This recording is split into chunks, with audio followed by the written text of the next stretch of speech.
নমস্কাৰ প্ৰাইভেট আছাম কেৰিয়াৰত স্বাগতম জনাইছোঁ। আজি ভেকেঞ্চিখিনি যিখিনি মুকলি হৈছে সেইখিনি মই এই ভিডিঅ'টোত লৈ আহিছোঁ। তো আপোনালোকে ভিডিঅ'টো শেষলৈ চাব।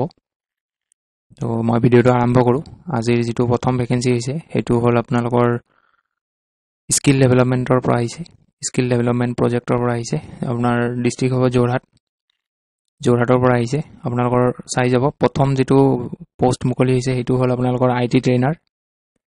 ইয়াতে কোৱালিফিকেশ্যন লাগিব আপোনালোকৰ BCA নহ'লে BSc IT আৰু নহ'লে আপোনালোকৰ বেচেলৰ অফ ইঞ্জিনিয়াৰিং যদি আছে তেতিয়াহ'লে হৈ যাব। আৰু মিনিমাম এক্সপিৰিয়েঞ্চ লাগিব 6 to 12 months। 2 নম্বৰ পোষ্ট হৈছে আপোনালোকৰ হস্পিটেলিটি ট্ৰেইনাৰ। ইয়াতে qualification any graduate with a diploma in tourism and hospitality course কৰা হ'ব লাগিব। আৰু ইয়াতো আপোনালোকৰ 6 to 12 months এক্সপিৰিয়েঞ্চ লাগিব। তাৰ পিছৰ পোষ্টটো হৈছে আপোনালোকৰ mobile phone hardware repair technician. আৰু ইয়াৰে কাৰণে আপোনালোকৰ কোৱালিফিকেশ্যন এনি গ্ৰেজুৱেট হ'লে হ'ব। ইয়াতে মিনিমাম 1 year এক্সপিৰিয়েঞ্চ লাগিব। তাৰ পিছৰ পোষ্টটো হৈছে আপোনালোকৰ ছেভিং মেচিন অপাৰেটৰ। ইয়াতে আপোনালোকৰ কোৱালিফিকেশ্যন এনি গ্ৰেজুৱেট তাৰ লগতে মিনিমাম 1 year এক্সপিৰিয়েঞ্চ লাগিব। পিছৰ পোষ্টটো হৈছে আপোনালোকৰ আনমেৰিড নহয় আনআৰ্মড ছিকিউৰিটি গাৰ্ড ট্ৰেইনাৰ। ইয়াতো কোৱালিফিকেশ্যন আপোনালোকৰ এনি গ্ৰেজুৱেট হ'লে হ'ব আৰু লগতে 1 year এক্সপিৰিয়েঞ্চ এটা লাগিব। পিছৰ পোষ্টটো হৈছে আপোনালোকৰ ইলেক্ট্ৰিচিয়ান ট্ৰেইনাৰ। ইয়াতে ডিপ্ল'মা ইলেক্ট্ৰিচিয়ান বা BTech ইলেক্ট্ৰিকেল ব্ৰাঞ্চত যদি কৰা আছে হৈ যাব। ইয়াতো আপোনালোকৰ 1 year মিনিমাম এক্সপিৰিয়েঞ্চ লাগিব। তাৰ পিছৰ পোষ্টটো হৈছে আপোনালোকৰ ছফ্ট স্কিল ট্ৰেইনাৰ। ইয়াতে আপোনালোকৰ গ্ৰেজুৱেট ইন ইংলিছ লিটাৰেচি আৰু লগতে 1 year এক্সপিৰিয়েঞ্চ লাগিব ইয়াতো। এতিয়া আপোনালোকৰ ওপৰত যিকেইটা পোষ্ট মই দেখুৱালোঁ সেইকেইটা পোষ্টত আপোনালোকে এপ্লাই কৰিব কেনেকৈ চাওক। ইয়াতে মেইল দিয়া আছে, এইটো মেইল মই হাইলাইট কৰি দিছোঁ। এই মেইলটোত আপোনালোকে 20 তাৰিখৰ আগত বা 20 তাৰিখলৈকে আপোনালোকে বায়'ডাটা পঠিয়াব পাৰিব এপ্লাই কৰিবৰ কাৰণে যোৰহাট ডিষ্ট্ৰিক্টৰ কাৰণে। ত' আপোনালোকে সোনকালে এপ্লাই কৰি ল'ব। আজিৰ পিছৰ পোষ্টটো হ'ল ষ্টুডেণ্ট গেলাৰীৰ পৰা আহিছে। এইটো মই যোৱাকালি ভিডিঅ'টোতো দিছিলোঁ। ত' যোৱাকালি যিটো ভিডিঅ'টো যদি কোনোবাই চোৱা নাই আজি চাই লওক। ইয়াত এইটো ষ্টুডেণ্ট গেলাৰীৰ পৰা আহিছে। 1 নম্বৰ যিটো পোষ্ট হয় সেইটো কাউণ্টাৰ ছেলছমেন। কোৱালিফিকেশ্যন ইয়াতে গ্ৰেজুৱেশ্যন হ'লে হ'ব। আৰু 2 নম্বৰটো একাউণ্টেণ্ট হয়, কোৱালিফিকেশ্যন CA নহ'লে CS লাগিব, দিয়া আছে। 3 নম্বৰটো বিলিং অপাৰেটৰ। ইয়াতে টেলি ভালকৈ জানিব লাগিব আৰু BCom কৰা হ'লে হৈ যাব। তাৰ তলৰটো আপোনালোকৰ এছিষ্টেণ্ট মেনেজাৰ। ইয়াৰ কাৰণে আপোনালোকৰ গুগল শ্বীট ভালকৈ জানিব লাগিব। গুগল শ্বীট আৰু এক্সেল শ্বীট একেই হয়। প্ৰজেক্ট মেনেজাৰৰ কাৰণে কোৱালিফিকেশ্যন গ্ৰেজুৱেশ্যনৰ লগতে এক্সপিৰিয়েঞ্চ হ'লে হ'ব। আৰু ওপৰত যিকেইটা পোষ্ট আছে গোটেইকেইটা পোষ্টৰ কাৰণে আপোনালোকৰ মিনিমাম 2 years প্লাছ এক্সপিৰিয়েঞ্চ লাগিব। ৰিটেইল নহ'লে MPM নহ'লে ছাপ্লাই চেইন অৰ টেক্সটাইল এক্সপিৰিয়েঞ্চ লাগিব। আৰু এপ্লাই কৰিবৰ কাৰণে কেনেকৈ এপ্লাই কৰিব চাওক। ইয়াতে হোৱাটছআপ নাম্বাৰ দিয়া আছে।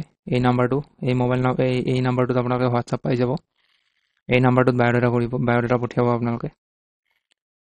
লাষ্ট ডেট ইয়াৰে মেনশ্যন কৰা নাই, কিন্তু যিমান পাৰে সোনকালে এপ্লাই কৰি ল'ব। আজিৰ পিছৰ ভেকেঞ্চিটো হ'ল আপোনালোকৰ এইটো গুৱাহাটীৰ পৰা আহিছে। এইটো আপোনালোকৰ স্কিল ডেভেলপমেণ্টে হয়। এইটো চাওক 1 নম্বৰ পোষ্টটো হৈছে IT ট্ৰেইনাৰ।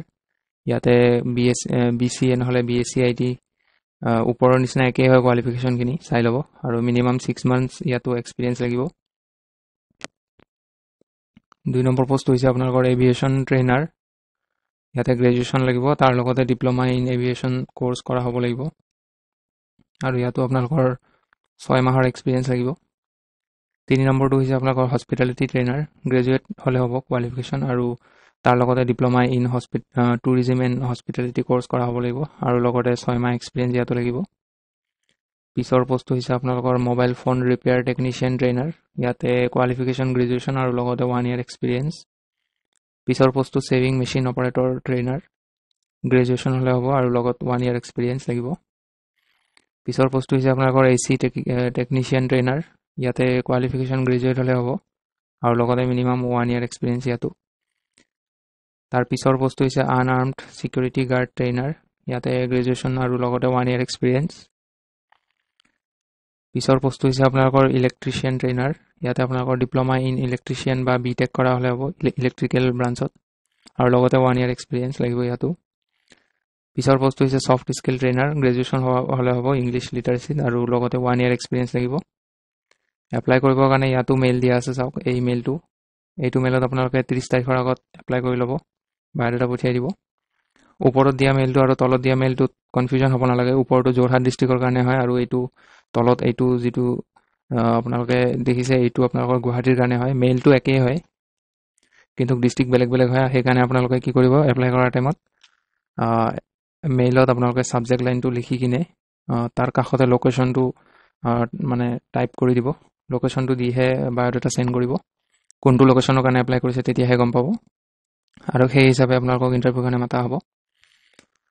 আজি পিছৰ যিটো পোষ্ট হয় সেইটো স্কুল এখনৰ পৰা আহিছে, CBSE স্কুল।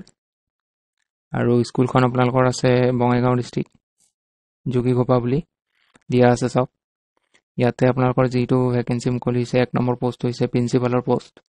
কোৱালিফিকেশ্যন দিয়া আছে মাষ্টাৰ ডিগ্ৰী ছায়েন্স নহ'লে আৰ্টছত লাগিব আৰু তাৰ লগতে BEd লাগিব ফ্ৰম এ ৰিকগনাইজ ইউনিভাৰ্চিটি। লগতে এক্সপিৰিয়েঞ্চ লাগিব 5 years of teaching experience as PGT out of 3 years in administrative position with a dynamic and good personality. ইয়াতে চেলাৰি দিয়া হ'ব আপোনালোকক 40,000 প্লাছ পাৰ মান্থ আৰু লজিং আৰু ফুডিংখিনি ফ্ৰী, থকা খোৱা দিয়া হ'ব স্কুলৰ পৰা। পিছৰ পোষ্টটো হৈছে আপোনালোকৰ গ্ৰেজুৱেট টিচাৰ বিচৰা হৈছে। ছাবজেক্টকেইটা চাই লওক, ছায়েন্স, মেথমেটিক্স, ইংলিছ, হিন্দী আৰু ছ'চিয়েল ছায়েন্স। কোৱালিফিকেশ্যন কি লাগিব চাওক, ছায়েন্সৰ কাৰণে লাগিব আপোনালোকৰ MSc উইথ BEd আৰু ইংলিছৰ কাৰণে লাগিব MA নহ'লে BA ইংলিছত কৰা হ'ব লাগিব, তাৰ লগতে BEd লাগিব। আৰু হিন্দীৰ কাৰণে আপোনালোকে MA নহ'লে BA হিন্দীত কৰা হ'ব লাগিব আৰু লগতে BEd লাগিব। আৰু পলিটিকেল ছায়েন্সৰ কাৰণে আপোনালোকৰ BA কৰা হ'লে হ'ল, লগতে BEd থাকিব লাগিব। আৰু এক্সপিৰিয়েঞ্চ লাগিব at least 3 years teaching experience as TGT in CBSE school. Salary আৰু আপোনালোকৰ থকা খোৱাটো এইটো চাওক, থকা খোৱাটো স্কুলৰ পৰা দিয়া হ'ব আৰু চেলাৰি নেগচিয়েবল হ'ব। পিছৰ পোষ্টটো হৈছে আপোনালোকৰ NTT পোষ্ট। কোৱালিফিকেশ্যন ইয়াতে মণ্টেছৰী ট্ৰেইনড হ'ব লাগিব আৰু ইংলিছ বেকগ্ৰাউণ্ডৰ হ'ব লাগিব, ইংলিছ জানিব লাগিব ভালকৈ। চেলাৰি ইয়াতো আপোনালোকৰ নেগচিয়েবল হ'ব আৰু থকা খোৱা স্কুলৰ পৰা দিয়া হ'ব আপোনালোকক। পিছৰ পোষ্টটো হৈছে আপোনালোকৰ মিউজিক টিচাৰ। ইয়াতে কোৱালিফিকেশ্যন লাগিব বেচেলৰ ডিগ্ৰী লাগিব মিউজিকত ফ্ৰম এ ৰিকগনাইজ ইউনিভাৰ্চিটি আৰু চেলাৰি ইয়াতো নেগচিয়েবল আৰু থকা খোৱা স্কুলৰ পৰা ইয়াতো দিব। এতিয়া এপ্লাই কেনেকৈ কৰিব চাওক, ইণ্টাৰেষ্টেড কেণ্ডিডেট মে এপ্লাই উইদিন 7 days, 7 দিনৰ ভিতৰত আপোনালোকে এপ্লাই কৰিব। ইয়াতে এড্ৰেছ দিয়া আছে স্কুলৰ, চাওক Mary's public school, Kabaitari, post office হ'ব যোগীঘোপা, ডিষ্ট্ৰিক্ট বঙাইগাঁও।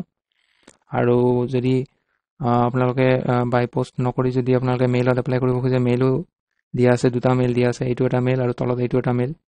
এই যিকোনো মেইল এটাত ইয়াৰে বায়'ডাটা পঠিয়াই দিব। তলত হোৱাটছআপ নাম্বাৰো দিয়া আছে, হোৱাটছআপতো পঠিয়াব পাৰিব। তেওঁলোকৰ কণ্টেক্ট নাম্বাৰো দিয়া আছে 2টাকৈ। তো কিবা কনফিউজন থাকিলে, ডাউট থাকিলে আপোনালোকে ফোন কৰি ল'ব। আজিৰ পিছৰ ভেকেঞ্চিটো হ'ল আপোনালোকৰ এইটো স্কুল এখনৰ পৰা আহিছে, এইটো আপোনালোকৰ কোকৰাঝাৰ ডিষ্ট্ৰিক্টৰ পৰা আহিছে। স্কুলখনৰ নাম হৈছে ৰিয়েলিটি পাব্লিক স্কুল কোকৰাঝাৰ। ইয়াতে PRT টিচাৰৰ কাৰণে আপোনালোকৰ 4টা পোষ্ট আছে। এটা হ'ল এছামিছৰ কাৰণে এটা, বড়োৰ কাৰণে এটা আৰু জেনেৰেল ছায়েন্সৰ কাৰণে এটা আৰু মেথছৰ কাৰণে এটা। কোৱালিফিকেশ্যনখিনি চাই লওক, আছামিছ আৰু বড়োৰ কাৰণে লাগিব MA with BEd and minimum 3 years teaching experience in CBSE school.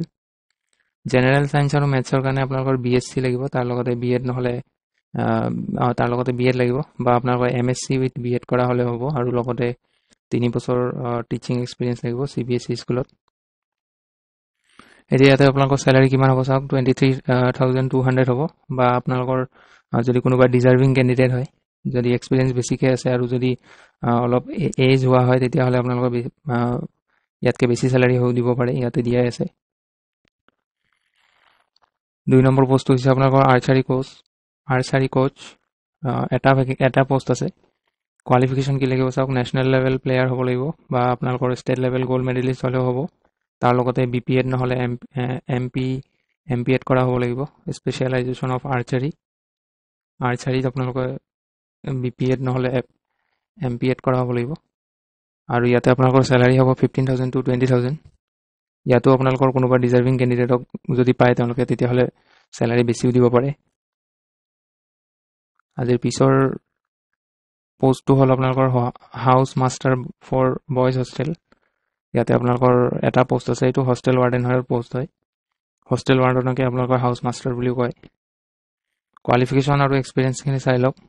বেচেলাৰ্ছ degree in any discipline from a recognise university, আৰু তাৰ লগতে আপোনালোকৰ লাগিব experience minimum 2 years as a house master from any reputed institution. 2 বছৰ কাম কৰাৰ এক্সপিৰিয়েঞ্চ লাগিব। Salary 15,000 দিয়া আছে, আৰু কোনোবা যদি ডিজাৰ্ভিং কেণ্ডিডেট পায় বেছিও দিব পাৰে। এজ লিমিট দিয়া আছে আপোনালোকৰ 25 to 45 years হ'ব লাগিব।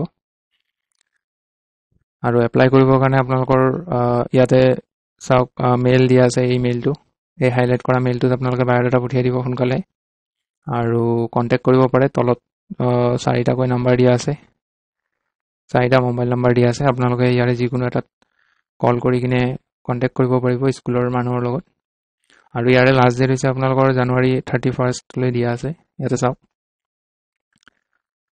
চ' এইখিনি আছিলে আজি যিমানখিনি ভেকেঞ্চি মুকলি হৈছিলে গোটেইখিনি মই আপোনালোকক ভিডিঅ'টোত দেখালোঁ, ক'লোঁ। চ' আপোনালোকে এপ্লাই কৰি ল'ব, আৰু ভিডিঅ'টো এটা লাইক কৰি দিব, আৰু ভিডিঅ'টো শেষলৈ চোৱাৰ বাবে ধন্যবাদ।